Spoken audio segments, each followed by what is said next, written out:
Hi అండి. Welcome to Swara vlogs. ఎలా ఉన్నారు ఫ్రెండ్స్? బాగున్నారా? నేనైతే బాగున్నాను. ఇప్పుడు నేను చేస్తున్న వీడియో వచ్చి ఈవినింగ్ బ్లాగ్ అనమాట. ఇందాకే వేడివేడిగా బజ్జీలు వేసుకొని తిన్నాను. ఆలుగడ్డ బజ్జీలు అండి. ఇంట్లో బాగా చల్లగా ఉంది కదా బయట, ఏదైనా వేడివేడిగా తినాలనిపించింది. అందుకని ఆలుగడ్డ బజ్జీలు వేసుకున్నాను. మీరు కూడా అండి, ఎలా ఉంది వాతావరణం? మా దగ్గర అయితే వర్షాలు బీభత్సంగా పడుతున్నాయి. మీ దగ్గర కూడా వర్షాలు పడుతున్నాయా లేదో ఒకసారి చెప్పండి. ఎందుకంటే బయటికి వెళ్ళడానికి కూడా వీలైనంతగా రోడ్లు ఉంటున్నాయి మా దగ్గర అయితే. మీ దగ్గర ఎలా ఉందో తప్పకుండా కామెంట్ మాత్రం చేయండి.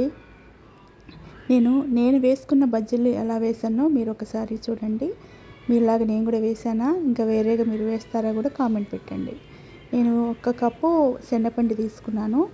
దాంట్లో వచ్చేసి ఒక్క చిన్న చిటికెడు మాత్రమే వాము తీసుకున్న, ఒక స్పూన్ వచ్చి కారము, హాఫ్ స్పూన్ వచ్చి సాల్ట్ వేసుకున్నాను. కొద్దిగా ధనియాల పిండి, కొత్తిమీర, కరివేపాకు మాత్రం అలవాటు ప్రకారం వేసాను, కానీ వేయకపోయినా పర్వాలేదండి. అన్నిట్లో వేస్తాం కదా కర్రీస్లో, అలాగే వేసేసుకున్నాను. అంతే, కొంచెంగా వాటర్ వేసుకొని మనం కలుపుకుంటే సరిపోతుంది. కొద్దిగా జావలాగా చేసుకొని తర్వాత మనం పొయ్యి మీద ఆయిల్ పెట్టుకొని బాగా వేడి అయిన తర్వాతనే మనం ఆలుగడ్డ బజ్జీలు వేసుకోవాలి. బాగా కాలిన తర్వాత, అంటే గోల్డ్ కలర్ వచ్చిన తర్వాత మళ్ళీ మలుపుకొని మళ్ళీ తీసేస్తే సరిపోతుంది. అలాగా నేను వేసాను. మీకు నచ్చితే తప్పకుండా కమెంట్ చేయండి. టేస్ట్ అయితే చాలా బాగా వచ్చింది. నాకు బాగా నచ్చాయి. నేను వేసుకున్నాను కదా, నాకు నచ్చినాయి అనమాట. అలాగే టేస్టీ కూడా ఉన్నాయి. మీకు వీడియో నచ్చితే మాత్రం కామెంట్ చేయండి.